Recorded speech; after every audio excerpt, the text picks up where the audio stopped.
This is Beyond a Reasonable Doubt with your hosts, Mark Garrigus and Gary Smith. Wow, welcome to Beyond. By the way, we're doing this one. We already pre-recorded the regular show, which will drop on Saturday because Adam will be in Alaska watching bear eat fish or fish trying to swim away from bears. And by the way, do we have a number of things we could talk about? Do you think? It's an embarrassment of riches, even more than when we said that. What was it, a week or two ago? We had another one of these days, but I would say this one's even more overloaded.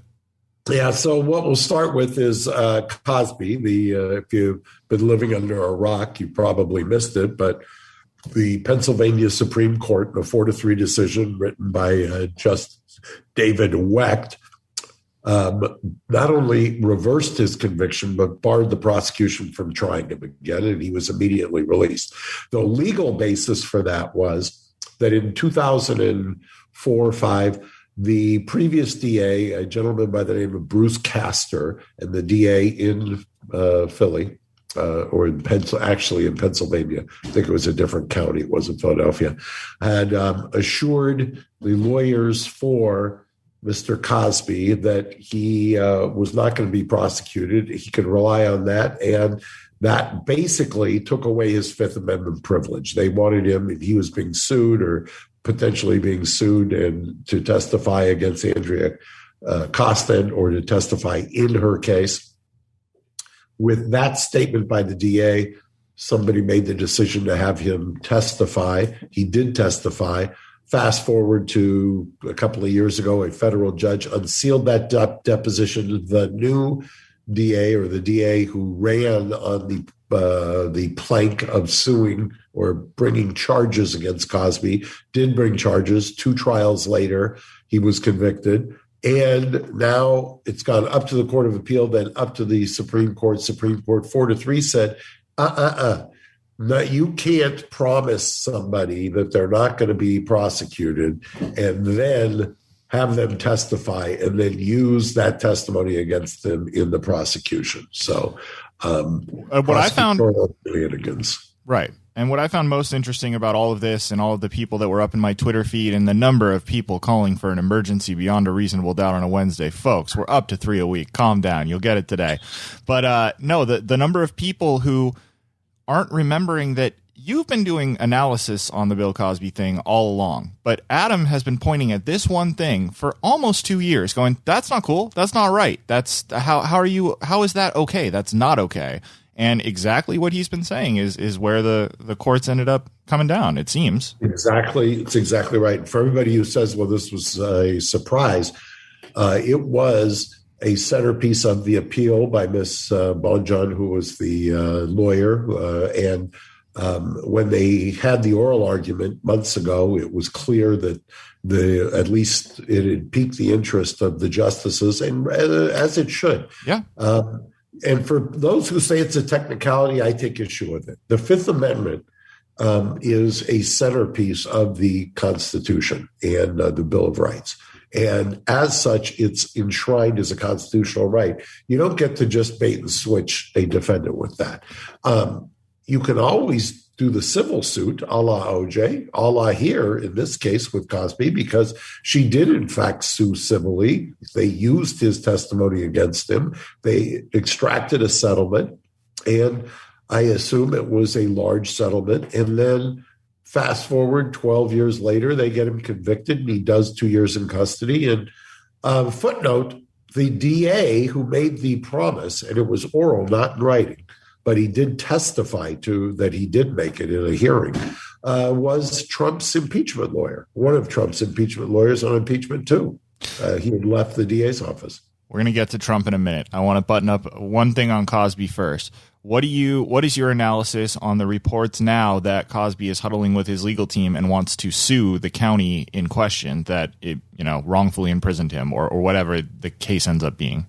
I think he will. I don't think there's any doubt that he's going to. I mean, he's got a judicial opinion from the Pennsylvania Supreme Court. That judicial opinion basically says, no prosecutorial shenanigans allowed, and he did 2 years, I can imagine that he would. And what comes of it? Does the county fight, or do they try to settle with him? I mean, he wins, I would assume. Well, this is an interesting one. I had a case with a 91-year-old guy on a bad faith insurance case back almost 10 years ago. And they took the position, let's just continue this until he dies. We actually caught them saying that in the courtroom.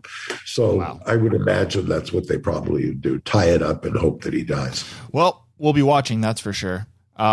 Look, you brought up the Trump Organization. You want to go to that next? I mean, there's literally 7 stories we could cover. I know. I think I want to go to, because we've covered it a couple of times, the Britney Spears, because it's interesting to me. People were making the analogy yesterday, or the bookend, if you will, that Cosby goes free. Britney Spears, the judge ruled yesterday that she was not going to remove her father as the conservator.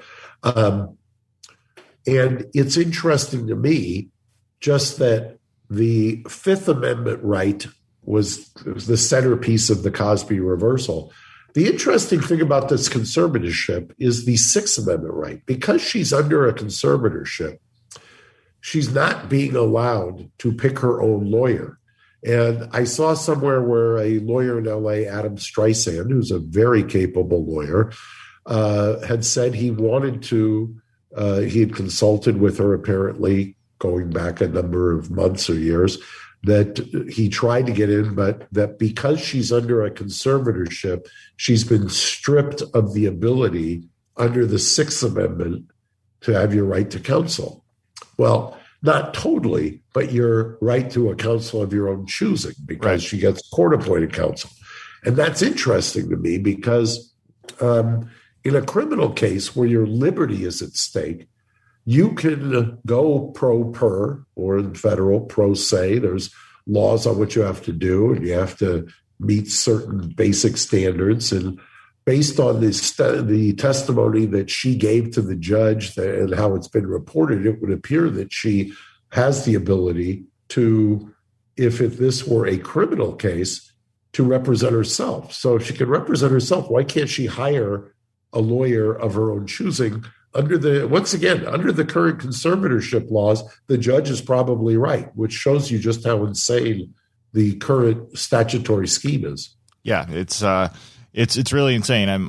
It's hard to believe that they've kept up with the status quo there, but I don't know. It is what it is. It is what it is now. For Trump, today the CFO surrendered the corporation. Entered a not guilty plea.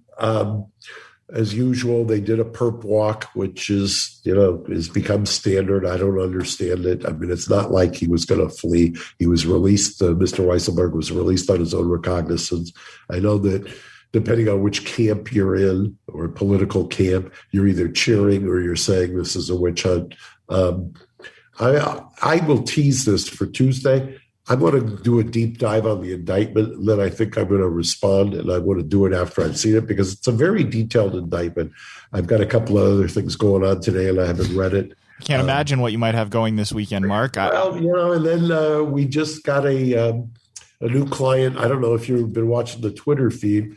He took delivery of his Tesla Plaid S. Is that what it's called? Yes. And if you need a consultant on this one, I'm about as nerdy as it gets when it comes to that company. So you can call me up. Do you have a picture that was posted somewhere? Sure. I can pull one up if you just give me a second here. Why don't you tell a little bit of the story about what he's dealing with? The car apparently was delivered or picked up on last Saturday.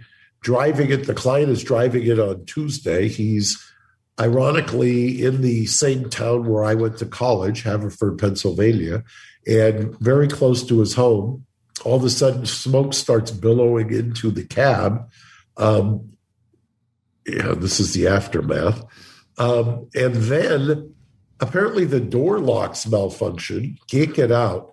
This is where I would have just checked out. I mean, I know myself. I don't know what I would have done at that point. He somehow gathers himself, gets out of that car, even though the locks have malfunctioned. And apparently, according to a witness that we found, the car is still moving along, and then all of a sudden, very close to where the client got out, is engulfed in flames. Right. It's just, and then the police department, fire department, everybody responds. It's just wild. It's absolutely crazy. It's crazy. Yeah, the locks, the interior door releases on that car are electronic, so it's just a button, and if the software doesn't know that button's been pushed, it doesn't know to release the latch. So I'm not shocked that happened when a fire broke out. Yeah. Did you see the somewhat similar story out of L.A. where a cache of illegal fireworks was discovered? Did you see this story? Yeah, this is unbelievable to me. Also, they took God knows how many all fireworks are illegal in the city of L.A., but they took the fireworks. They apparently put the fireworks on a kind of a bomb truck, and the bomb truck, which had been sitting in L.A. and apparently was very hot, and you can only imagine what happened. I believe it said that one of the pieces of debris that blew off of the bomb truck weighed over a ton. I mean, it's a very bad situation. Yeah, yeah. And, that was human error. Yes.